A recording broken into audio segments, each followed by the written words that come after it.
അസ്സലാമു അലൈക്കും വറഹ്മത്തുള്ളാ. ബിസ്മില്ലാഹിർ റഹ്മാനിർ റഹീം. മൂസാ നബി ഖിളിറിൽ നിന്നും അറിവ് നേടാൻ തന്റെ ശിഷ്യനോടൊപ്പം ദീർഘയാത്രക്ക് പുറപ്പെട്ടതാണ് കഴിഞ്ഞ ആയത്തിൽ പറഞ്ഞത്.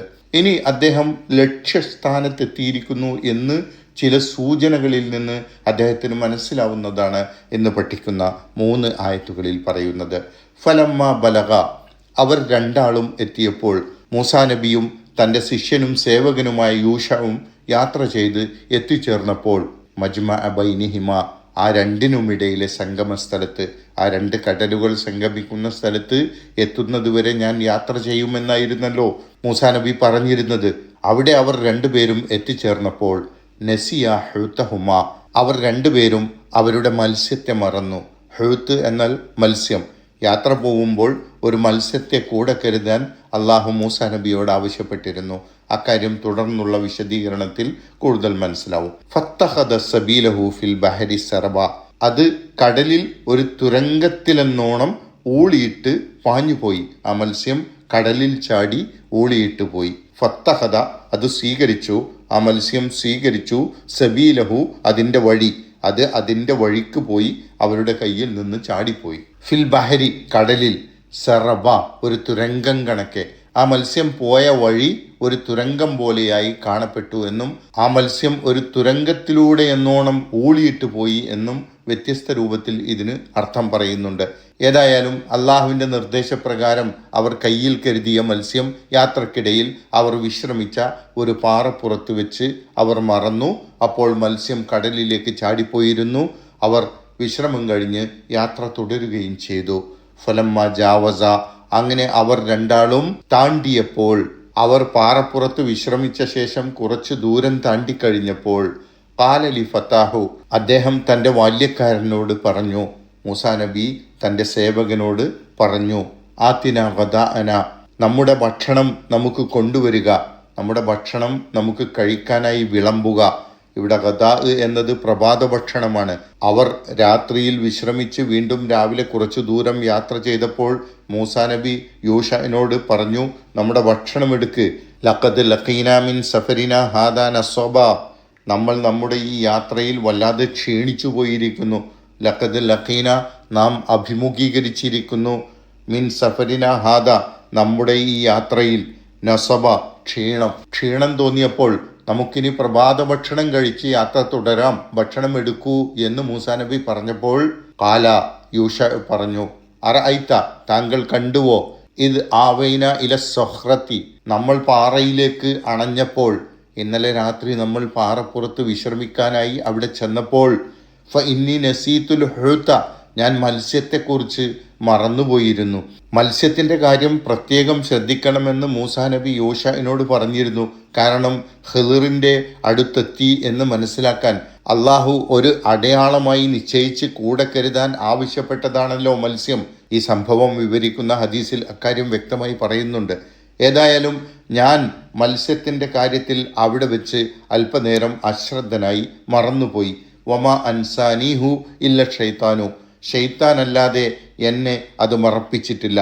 എനിക്ക് മത്സ്യത്തെക്കുറിച്ച് മറവിയുണ്ടാക്കിയത് ഷെയ്ത്താനാണ്. അത് കുറഹു, അതിനെ ഓർമ്മിപ്പിക്കുന്നതിൽ, അതിൻ്റെ കാര്യം താങ്കളെ ഓർമ്മിപ്പിക്കുന്നതിൽ, താങ്കളോട് അക്കാര്യം പറയുവാൻ ഞാൻ മറന്നു. ഷെയ്ത്താനാണ് എന്നെ അത് മറപ്പിച്ചത്. കാരണം വത്തഖദ സബീലഹു ഫിൽ ബഹരി അജബ, അത് അത്ഭുതകരമായി കടലിൽ ചാടിപ്പോയിരുന്നു. വത്തഖദ സബീലഹു, അതിൻ്റെ വഴി സ്വീകരിച്ചു. ഫിൽ ബഹരി, കടലിൽ. അജബ, അത്ഭുതകരമായി. മത്സ്യം അത്ഭുതകരമായി നമ്മൾ അതിനെ സൂക്ഷിച്ചിരുന്ന കുട്ടയിൽ നിന്ന് വെള്ളത്തിലേക്ക് ചാടി രക്ഷപ്പെട്ടിരുന്നു. അക്കാര്യം പറയാൻ ഞാൻ മറന്നുപോയി. മത്സ്യത്തെ സൂക്ഷിക്കാനുള്ള ഉത്തരവാദിത്തം എനിക്കായിരുന്നു. രാത്രിയിൽ നമ്മൾ പാറയിൽ വിശ്രമിക്കുമ്പോൾ ഞാൻ മത്സ്യത്തെക്കുറിച്ച് അശ്രദ്ധനായ സമയത്ത് അത് അത്ഭുതകരമായി ചാടി രക്ഷപ്പെട്ട് കടലിലേക്ക് ഊളിയിട്ട് പോയത് വലിയ അത്ഭുതം തന്നെയായിരുന്നു. അക്കാര്യം താങ്കൾ അറിഞ്ഞിട്ടില്ല. താങ്കൾ ഉറങ്ങിക്കിടന്നപ്പോൾ സംഭവിച്ചതാണ് ഇത്. അക്കാര്യം താങ്കളോട് പറയാൻ ഞാൻ മറന്നുപോയി. ഷെയ്ത്താനാണ് അത് താങ്കളോട് പറയുന്ന കാര്യം എന്നെ മറപ്പിച്ചത്. വളരെ പ്രധാനപ്പെട്ട ഒരു ഉത്തരവാദിത്തമായിരുന്നു ആ മത്സ്യത്തിൻ്റെ കാര്യം ഓർക്കുക എന്നത്. കാരണം അത് അള്ളാഹുവിൻ്റെ നിർദ്ദേശമനുസരിച്ച് കയ്യിൽ കരുതിയതാണ്. അത് രക്ഷപ്പെട്ടത്, നഷ്ടപ്പെട്ടത് നബിയോട് ഉടൻ തന്നെ പറയേണ്ട ഉത്തരവാദിത്വവും യൂഷനുണ്ടായിരുന്നു. വളരെ അത്ഭുതകരമായി ആ മത്സ്യം രക്ഷപ്പെട്ടത് പറയാൻ ഒരിക്കലും മറക്കാൻ പാടില്ലാത്തതായിരുന്നു. കാരണം അത് നഷ്ടപ്പെടുന്ന സ്ഥലത്താണ് ഖിദിറിനെ കണ്ടുമുട്ടുക എന്ന് അള്ളാഹു മൂസാ നബിക്ക് വഹി നൽകിയിരുന്നു. പക്ഷേ ആ സമയത്ത് മറ്റു ചില കാര്യങ്ങളിൽ ഇടപെടുത്തി ശൈത്താൻ അത് എന്നെ മറപ്പിക്കുകയും ഞാൻ തിരക്കിനിടയിൽ അത് ഓർക്കാതെ പോവുകയും ചെയ്തു എന്ന് യൂഷ പറയുകയാണ്. നന്മ ചെയ്യുന്ന സ്ഥലത്ത് അത് തടയാനുള്ള ശ്രമമാണ് ശൈത്താൻ നടത്തുക. മൂസാ നബി ഒരു സൽക്കർമ്മത്തിനാണ് ഇത്രയും ത്യാഗം സഹിച്ച് യാത്ര ചെയ്യുന്നത്. ആ യാത്രയുടെ ഉദ്ദേശ്യം നടക്കാതെ പോവാൻ ശൈത്താൻ പലതരം തടസ്സങ്ങളും ഉണ്ടാക്കും. അതിനാൽ ജാഗ്രതയും ശ്രദ്ധയും വേണ്ടതായിരുന്നു. ഇന്ന് പറഞ്ഞ ആദ്യത്തെ ആയത്തിൽ മത്സ്യത്തിന്റെ കാര്യം അവർ രണ്ടുപേരും മറന്നുപോയി എന്ന് പറഞ്ഞിട്ടുണ്ട്. ശ്രദ്ധിക്കേണ്ട ഉത്തരവാദിത്തം യോശുവനായിരുന്നുവെങ്കിലും ഈ യാത്രയുടെ പ്രധാന ലക്ഷ്യം നേടേണ്ടിയിരുന്നത് മൂസാ നബിക്കായിരുന്നു. അതിനാൽ പ്രധാനപ്പെട്ട ഒരു അടയാളമായി ഏൽപ്പിക്കപ്പെട്ട മത്സ്യത്തിന്റെ കാര്യത്തിൽ അദ്ദേഹത്തിന് കൂടി ജാഗ്രത വേണ്ടതായിരുന്നു എന്നതുകൊണ്ടാണ് രണ്ടുപേരും മറന്നു എന്ന് ആദ്യം പറഞ്ഞത്. എല്ലാം ജോലിക്കാരെ ഏൽപ്പിച്ച് മാറി നിൽക്കലല്ല, ആവശ്യമായ ശ്രദ്ധ ഉടമസ്ഥർക്കും വേണം എന്ന തത്വം ഇതിൽ ഉൾക്കൊണ്ടിട്ടുണ്ട്. അതുപോലെ കടൽ വെള്ളത്തിൽ ഒരു തുരങ്കം പോലെയുണ്ടായി അതിലൂടെ ഊളിയിട്ട് പോവുകയായിരുന്നു മത്സ്യം എന്നതുകൊണ്ടാണ് ആദ്യത്തെ ആയത്തിൽ വത്തഖദ സബീലഹു ഫിൽ ബഹരി സറബ, കടലിൽ ഒരു തുരങ്കം പോലെ രൂപപ്പെട്ട് അതിൻ്റെ വഴിക്ക് പോയി എന്ന് പറഞ്ഞത് എന്ന് ചില വ്യാഖ്യാതാക്കൾ വിവരിക്കുന്നുണ്ട്.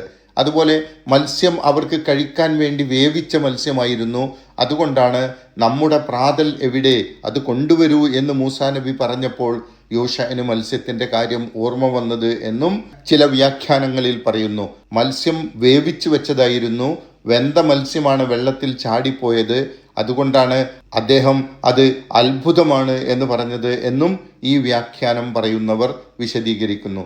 എന്നാൽ ഈ ആയത്തുകളിൽ നിന്ന് നേർക്കുനേരെ മനസ്സിലാകുന്നത് ഇതാണ്: അവർ രണ്ടുപേരും സമുദ്ര സംഗമ സ്ഥാനത്തെത്തിയപ്പോൾ ഒരു പാറപ്പുറത്ത് വിശ്രമിച്ചു. ആ സമയത്ത് അവർ മത്സ്യത്തെക്കുറിച്ച് വേണ്ടത്ര ശ്രദ്ധിക്കാതിരിക്കുകയും മത്സ്യം അതിൻ്റെ പാട്ടിന് പോവുകയും ചെയ്തു. രണ്ടുപേരുടെയും ശ്രദ്ധയിൽപ്പെടാതെ അത് ചാടിപ്പോയത് വലിയ ഒരു അത്ഭുതം തന്നെയായിരുന്നു എന്നാണ്. ഇൻഷാ അള്ളാഹ് ബാക്കി വിശദീകരണങ്ങൾ അടുത്ത ആയത്ത് പറയുമ്പോൾ പറയാം. അള്ളാഹു സുബ്ഹാനഹു വ തആല അനുഗ്രഹിക്കട്ടെ. അസ്സലാമു അലൈക്കും വറഹ്മത്തുള്ളാഹി വബറകാതുഹു.